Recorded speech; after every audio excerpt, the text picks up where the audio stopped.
Hello friends, आपके अपने YouTube channel ज्ञान की रफ्तार में आप सभी का स्वागत है। जैसा कि आप सभी को पता है कि आप लोगों का एग्ज़ाम जो यूपी ट्रिपल एस सी पेट का है उसको 20 अगस्त की डेट मिली हुई है। तो शायद 20 अगस्त को आप लोगों का पेपर हो। वैसे तो अभी 20 अगस्त को ही पेपर होना है। बाकी अगर जो पेपर टालने की कोई खबर आएगी तो मैं उसको आप लोगों के सामने लेके आऊँगा, लेकिन अभी आप ये मान के चलिए कि पेपर जो है वो 20 अगस्त को ही होगा। तो उसके लिए मैं आज दूसरा प्रैक्टिस सेट लेके आया हूँ, जिसमें मैंने आपको बताया था आज हम प्रैक्टिस सेट 2 करेंगे। इसके पहले मैंने आपको बताया था कि ये सामान्य ज्ञान का प्रैक्टिस सेट है, जिसमें इतिहास, उसके बाद आंदोलन, भूगोल, अर्थव्यवस्था, भारतीय संविधान, सामान्य ज्ञान, सामान्य जागरूकता और इसके अलावा करंट अफेयर्स के कुछ क्वेश्चन पूछे जाते हैं। तो इन सबको मिलाकर टोटल 50 अंकों के प्रश्न पूछे जाते हैं इस पार्ट से। तो 50 प्रश्नों को तैयार करने के लिए आप मेरे इस यूट्यूब चैनल से जुड़ सकते हैं, क्योंकि मैं अभी इन 50 प्रश्नों का प्रैक्टिस सेट करवा रहा हूँ। आगे चल के मैं जो टेबल ग्राफ वगैरह से जो क्वेश्चन पूछे जाने हैं, जो कि 10 नंबर का टेबल वाले से है और 10 नंबर बाकी का एक रीजनिंग वाले पोर्शन से है, जो कि एक साथ आएगा, तो 20 नंबर का वो जो क्वेश्चन है उसको भी मैं करवाऊँगा। इसके साथ साथ इंग्लिश, हिंदी और जो भी चीज़ें बच रही हैं इसके अलावा उनको भी मैं अपने इस यूट्यूब चैनल के माध्यम से आप लोगों के सामने करवाऊंगा। तो पहले हम इन 50 प्रश्नों के बारे में बात करते हैं, जिसमें हमने पहला प्रैक्टिस सेट 1 कर दिया था। आज हम दूसरा प्रैक्टिस सेट करेंगे। तो चलिए इसी को ध्यान में रखते हुए हम क्वेश्चंस को स्टार्ट करते हैं। तो जो है आपका पहला क्वेश्चन है, यहाँ ध्यान से देखिएगा इस क्वेश्चन को। पहला क्वेश्चन है कि 1658 में बहादुरपुर के युद्ध में शाहजहां के दूसरे बेटे शाह शुजा को शाहजहां के पोते ने डॉट डॉट करके है हराया था। तो किसने हराया था? तो इसका जो सही आंसर होगा ऑप्शन नंबर बी होगा, सुलेमान सिकोह ने। अगले क्वेश्चन पे चलते हैं। हिंदू पौराणिक कथाओं के अनुसार महाकाव्य रामायण में भगवान श्री राम अयोध्या के शासक थे, जो की राजधानी थी। कहाँ की राजधानी थी? तो बहुत ही आसान क्वेश्चन है, कौशल की राजधानी थी, यानी ऑप्शन नंबर डी सही होगा। अगले वाले क्वेश्चन पे चलते हैं। चंद्रगुप्त के पुत्र का नाम बताइए, जिन्होंने 298 से 272 ईसा पूर्व के बीच शासन किया था और संपूर्ण भारत में साम्राज्य को बढ़ाया था। तो इसका जो सही आंसर होगा ऑप्शन नंबर सी, बिंदुसार। अगले क्वेश्चन पे चलते हैं। मुगल सम्राट जहांगीर ने डॉट डॉट डॉट में शालीमार बाग का निर्माण किया। कहाँ पे किया था? कश्मीर में। देखिए श्रीनगर में भी शालीमार बाग है, इस बात को आप ध्यान रखिएगा कि शालीमार बाग श्रीनगर में भी है। चलिए अगले क्वेश्चन पे चलते हैं। वैदिक सभ्यता डॉट डॉट डॉट नदी के तट पर विकसित हुई थी। किस नदी के तट पर विकसित हुई थी? तो पांचवें का डी सही है आपका, सरस्वती नदी के तट पर विकसित हुई थी। गदर आंदोलन के नेता कौन थे? तो इसका ऑप्शन नंबर ये सही होगा, लाला हरदयाल। ये देखिए, ये जो गदर आंदोलन के नेता थे ये लाला हरदयाल थे। और इसके साथ साथ ये भी जान लीजिए कि जो ये आंदोलन था वो सैन फ्रांसिस्को यानी अमेरिका में चल रहा था, ठीक है। और 1913 में इनके सदस्यों द्वारा इसकी स्थापना की गई थी। सेंस फ्रांसिस्को याद रखिएगा, ये अमेरिका में आंदोलन चलाया जा रहा था। मीन अमेरिका में इस गदर पार्टी की जो शुरुआत हुई थी, गदर आंदोलन की शुरुआत हुई थी, ये अमेरिका में हुई थी, इस बात को ध्यान में रखिएगा। 1927 में महाराष्ट्र में महाड़ सत्याग्रह किसने आरंभ किया था? तो महाड़ सत्याग्रह के बारे में पूछा जा रहा है। तो ऑप्शन नंबर सी इसका सही होगा, डॉक्टर भीमराव अंबेडकर। जवाहरलाल नेहरू के नेतृत्व में मुस्लिम लीग अंतरिम सरकार में कब सम्मिलित हुई थी? तो इसका जो सही आंसर है वह है आपका ऑप्शन नंबर सी, 24 अक्टूबर 1946। अगले क्वेश्चन पे चलते हैं। 1947 में, थोड़ा सा मैं इसको छोटा करता हूँ।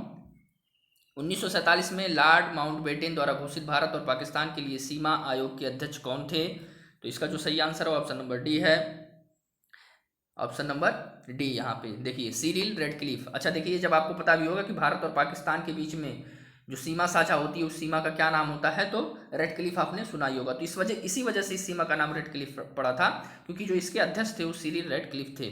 चलिए आगे क्वेश्चन पे चलते हैं। वह कौन से राष्ट्रीय नेता हैं जिन्होंने वर्ष 1983 में कन्याकुमारी से लेकर दिल्ली के राजघाट तक पदयात्रा नामक मैराथन दूरी पैदल तय की थी? इस यात्रा का उद्देश्य भारतीय जनता के साथ संबंध को नवीनीकृत करना था।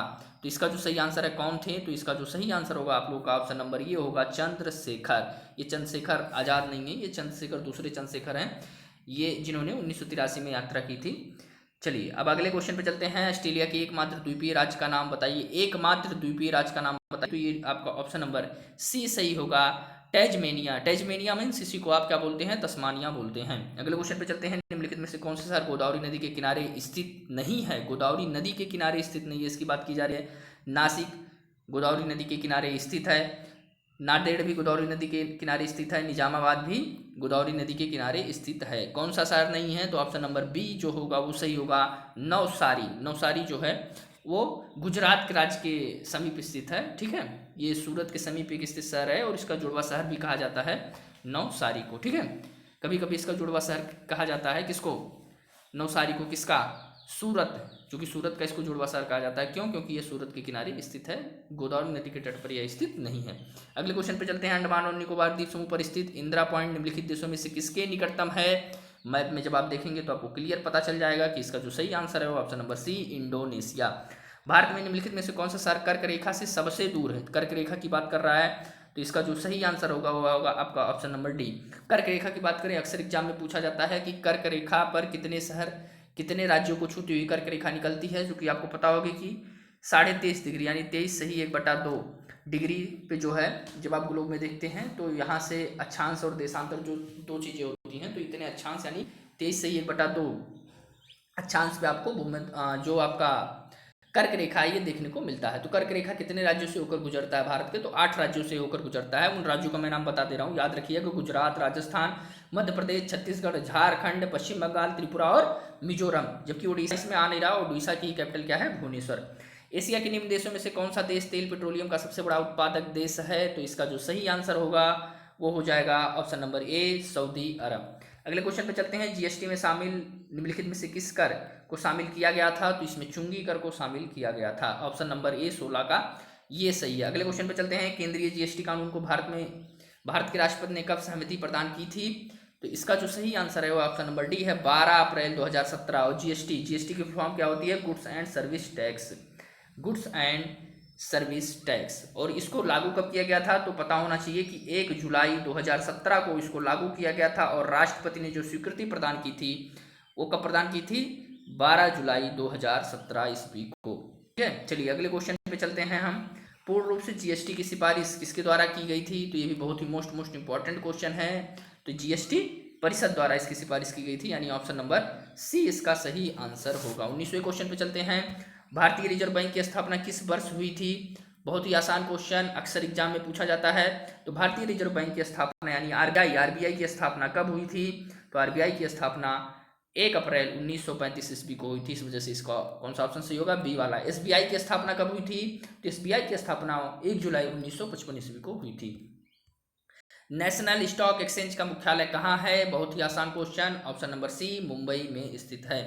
भारत सरकार का कौन सा मंत्रालय भारत की विदेश व्यापार नीति से संबंधित है? विदेश व्यापार नीति, व्यापार की बात हो रही है, अक्सर लोग इसमें विदेश मंत्रालय लगा के चले आते हैं, लेकिन ध्यान से सुनिएगा, विदेश व्यापार की बात हो रही है। और व्यापार किससे संबंधित होता है? वाणिज्य एवं उद्योग मंत्रालय से। तो इसका जो सही आंसर होगा ऑप्शन नंबर सी होगा। भारत का संविधान भारत के महान न्यायवादी नियुक्ति का अधिकार किसको देता है? सबको पता है कि राष्ट्रपति जो हैं वो किसकी नियुक्ति करते हैं? महान न्यायवादी की। यानी कि अनुच्छेद 76 में बताया गया है कि भारत का जो महान न्यायवादी होगा उसकी नियुक्ति कौन करेंगे? राष्ट्रपति के द्वारा की जाएगी।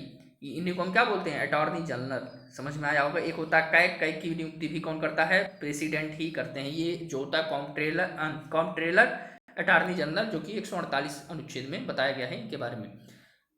चलिए आगे हम बढ़ते हैं। भारत का मूल रूप संविधान ... द्वारा हाथ से लिखा गया था। किसने अपने हाथ से लिखा था? तो 23वें का सी आंसर होगा, प्रेम बिहारी नारायण राय जादा ने। चलिए, भारतीय संविधान का अनुच्छेद 20 ... से संबंधित है। किससे संबंधित है? तो दोष सिद्धिक संदर्भ में संरक्षण से संबंधित है। यहीं पे जब हम 21 पे जाते हैं तो प्राणी एवं दैहिक स्वतंत्रता का अधिकार देता है अनुच्छेद 21। और जब 22 पे जाते हैं तो ये गिरफ्तारी के संबंध में आपको स्वतंत्रता देता है कि आप गिरफ्तारी के संबंध में आप कैसे जो है अपने आप को छूट पाएंगे। उसमें कई भी तीन बातें बताई गई हैं अनुच्छेद 22 में। ये गिरफ्तारी के संबंध में संरक्षण देता है अनुच्छेद 22। और 20 किस में देता है? दोष सिद्धिक संरक्षण में, यानी आपराधिक मामलों में। चलिए अगले क्वेश्चन पे चलते हैं। 24 तक हो गया यहाँ, आगे 25 पे चलते हैं। थोड़ा सा मैं इसको जूम करता हूँ, थोड़ा सा क्लियर नहीं दिखाई दे रहा होगा, लेकिन पढ़ूंगा तो आप लोगों को स्पष्ट दिख जाएगा। ऊपर के 2 क्वेश्चन ऐसे ही थोड़े से हैं। भारतीय संविधान के अनुच्छेद 21 के तहत राज्य को ... से 14 वर्ष की आयु के सभी बच्चों को मुफ्त एवं अनिवार्य शिक्षा प्रदान करनी है। कि कौन सा? 6 से 14 वर्ष। आप देखते होंगे स्कूलों में लिखा भी रहता होगा कि 6 से 14 वर्ष। तो कौन सा आंसर सही हुआ? Option number B. महाधमनी ... के शीर्ष पर शुरू होती है। तो इसका जो सही आंसर होगा 26 का वो हो जाएगा ऑप्शन नंबर डी, बायां अलिंद। अगला क्वेश्चन, गैल्वेनाइजेशन का मतलब इस्पात को, इसके बाद बीच में गैप दिया हुआ है कि पतली परत के साथ आवरण करना है। किसकी पतली परत के साथ? तो इसका जो सही आंसर है ऑप्शन नंबर बी है, जिंक यानी कि जस्ता। अगला क्वेश्चन, कार्बन 60 एक अणु है, फ्लोरीन इसको बोला जाता है, जिसमें फिर गैप दिया हुआ बीच में के रूप में व्यवस्थित 60 कार्बन परमाणु होते हैं। अब 60 कार्बन परमाणु की बात की जा रही है तो इसमें कितने पंचभुज और कितने षटभुज होते हैं इसकी बात की जा रही है। तो 28वां का जो सही आंसर है वो क्या है, 28वां का सही आंसर डी है, डी, यानी कि 12 पंचभुज और 20 षटभुज होते हैं। याद रखिएगा, भूलिएगा इसको, मतलब बहुत ही मत भूलिएगा, बहुत ही इंपॉर्टेंट क्वेश्चन है। तो 12 पंचभुज और 20 षटभुज होते हैं। चलिए अगले क्वेश्चन पे हम चलते हैं और देखते हैं सर्वोत्तम गुणवत्ता वाला कोयला जिसमें 80% से लेकर 95% कार्बन होता है तो वह कौन सा होता है। तो मैं पहले वाले भी प्रैक्टिस सेट में इस क्वेश्चन को करवा चुका हूँ, थोड़ा सा हटके था लेकिन यही कहना चाहता था। ऑप्शन नंबर डी इसका सही आंसर होगा। उसके बाद बिटुमिनस होता है, ठीक है, बिटुमिनस के बाद लिग्नाइट होता है और लिग्नाइट के बाद पीट होता है। मतलब एंथ्रोसाइट के बाद बिटुमिनस में सबसे ज़्यादा जो है कार्बन का परसेंटेज पाया जाता है, इसके बाद लिग्नाइट में और फिर पीट में। इसमें दिया हुआ डॉट डॉट डॉट को छोड़कर निम्नलिखित सभी संगणन बहुलक हैं। तो इसका जो सही आंसर होगा वो होगा ऑप्शन नंबर ए, पॉलीएस्टर को छोड़कर। अगला क्वेश्चन, डोलुकुनीथा भारत के किस राज्य का लोक नृत्य है। तो इसका जो सही आंसर है वह ऑप्शन नंबर डी है। डोलुकुनीथा कहाँ का लोक नृत्य है, तो कर्नाटक का।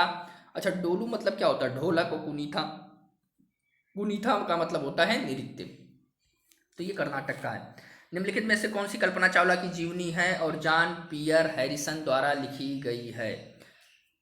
बहुत ही इंपॉर्टेंट क्वेश्चन है, अक्सर ये एग्जाम में पूछ लिया जाता है। तो इसका जो सही आंसर होगा वो होगा option number A, age of time. अगले क्वेश्चन पे चलते हैं जो कि 33वां क्वेश्चन है, जिसमें कहा गया कि भारतीय कृषि अनुसंधान संस्थान पूसा की बात की गई है, का मुख्यालय कहाँ स्थित है। तो इसका जो सही आंसर है ऑप्शन नंबर ए है, दिल्ली में स्थित है। कृषि अनुसंधान संस्थान पूसा, इसकी बात की गई है इसमें। निम्नलिखित में से कौन सी पुस्तक रोहिंटन मिस्त्री द्वारा लिखी गई है। तो इसका जो सही आंसर होगा वो ऑप्शन नंबर डी वाला हो जाएगा, ए फाइन बैलेंस। अगले क्वेश्चन पे चलते हैं और देखते हैं क्या पूछा जा रहा है। निम्नलिखित में से किस तारीख को विश्व मस्तिष्क ट्यूमर दिवस के रूप में मनाया जाता है। तो इसका जो सही आंसर होगा ऑप्शन नंबर बी, 8 जून। अगले क्वेश्चन पे, किस भारतीय ने अर्थशास्त्र, चूंकि अर्थशास्त्र की बात हो रही है, में नोबेल मेमोरियल पुरस्कार जीता है। अर्थशास्त्र में पुरस्कार किसको मिला है, अमर्त्य सेन को मिला हुआ है। अगले क्वेश्चन पे चलते हैं और इसे इनको किस अर्थशास्त्र के लिए दिया गया था, तो कल्याणकारी अर्थशास्त्र के लिए दिया गया था। भारतीय मुक्केबाजी एमसी मैरी कॉम द्वारा निम्नलिखित में से आत्मकथा का शीर्षक क्या है। तो आत्मकथा का शीर्षक पूछा जा रहा है, तो इसका जो सही आंसर होगा वह आपका ऑप्शन नंबर बी होगा, अनब्रेकेबल। चलिए अगला क्वेश्चन, वेनेजुएला की राजधानी है, तो इसमें वेनेजुएला की राजधानी कौन सी है। तो इसका ऑप्शन नंबर डी सही होगा, काराकस, ठीक है, काराकस। अगला, मेखला चादर यह है, उसके बाद फिर डॉट डॉट दिया हुआ, राज्य की महिलाओं द्वारा पहना जाने वाला पारंपरिक वस्त्र है। तो इसका जो सही आंसर है 39 का वह डी है। मेखला चादर कहाँ की जो है महिलाओं के द्वारा पहना जाता है, तो असम की महिलाओं के द्वारा पहना जाता है। 39 का डी सही आंसर होगा। रविन्द्रनाथ टैगोर ने निम्नलिखित में से किस देश का राष्ट्रगान लिखा था। इस पर भी मैंने चर्चा की थी पिछले वाले में। अमार सोनार बंगला, आपको पता ही होगा, जो रचना थी वो जिसको राष्ट्रगान के रूप में बांग्लादेश मान्यता दी है, तो बांग्लादेश का। तो 40 का जो सही आंसर है वो ऑप्शन नंबर डी है। हाल ही में किस देश ने हांगकांग के निवासियों को अपने देश में निवास करने और नागरिकता प्रदान करने हेतु एक विशेष प्रकार का वीजा शुरू किया है। ये जो सही आंसर इसका ब्रिटेन है। यहाँ से करंट अफेयर के क्वेश्चन चालू हो जाते हैं, ध्यान से समझिएगा इसको। हाल ही में पश्चिम रेलवे ने किस राज्य में बघाई बिलमोरा के बीच 107 साल पुरानी नैरो गैज हेरिटेज ट्रेन सहित 3 ट्रेनों की सेवाओं को अस्थायी रूप से स्थगित करने का निर्णय लिया है। तो इसका जो सही आंसर है वह है ऑप्शन नंबर सी, यानी कि गुजरात। अगला क्वेश्चन, विश्व कैंसर दिवस में से किस दिन मनाया जाता है। विश्व कैंसर दिवस की बात हो रही है, तो इसका जो सही आंसर है ऑप्शन नंबर डी है, 4 फरवरी के दिन। अगला क्वेश्चन, भारत और किस देश के बीच संयुक्त सैन्य अभ्यास युद्ध अभ्यास का 16वां संस्करण राजस्थान में 8 फरवरी से शुरू होगा, यानी ये हो चुका है। तो इसको मैं थोड़ा सा छोटा कर रहा हूँ, हाँ। तो इसका जो सही आंसर है वह होगा ऑप्शन नंबर सी, अमेरिका। अगले क्वेश्चन पे चलते हैं, हाल ही में किसे वायुसेना मुख्यालय में महानिदेशक के रूप में नियुक्त किया गया है। तो इसका जो सही आंसर है आपका वह है GS Bedi, option number B. 45 का जो सही आंसर है वो ऑप्शन नंबर बी है, GS बेदी। ब्रांड मूल्यांकन के बारे में बताने वाली कंपनी, ये जो दिया हुआ है, डफ एंड फिलिप्स की ओर से जारी ताज़ा रैंकिंग में किसको भारत के सबसे बड़े सेलिब्रिटी की लिस्ट में प्रथम स्थान प्राप्त हुआ है। तो फिर से जो है विराट कोहली को ही इसमें प्रथम स्थान प्राप्त हुआ है। चलिए अगले क्वेश्चन पे चलते हैं, चौथा साल है ये विराट कोहली का। अगले क्वेश्चन पे चलते हैं, हाल ही में किस प्रसिद्ध इतिहासकार का 81 वर्ष की उम्र में निधन हो गया। तो इसका जो सही आंसर है 47 का वह है ऑप्शन नंबर ए, द्विजेंद्र नारायण झा। द्विजेंद्र नारायण झा। समझ में आ गया होगा इस बात को, उम्मीद है। अगला क्वेश्चन, किस मंत्रालय ने हाल में गोवर्धन योजना पर एक एकीकृत पोर्टल की शुरुआत की है? तो जल शक्ति मंत्रालय, ऑप्शन नंबर सी।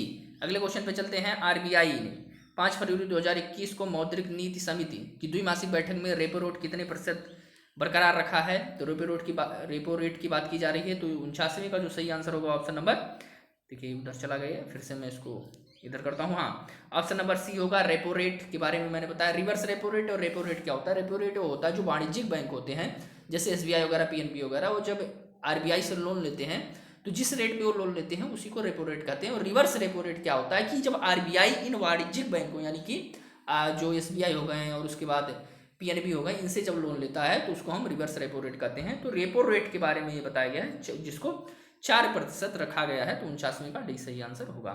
अमेरिका ने रूस के साथ परमाणु हथियार नियंत्रण संधि न्यू स्टार्ट कितने साल के लिए बढ़ा दी है?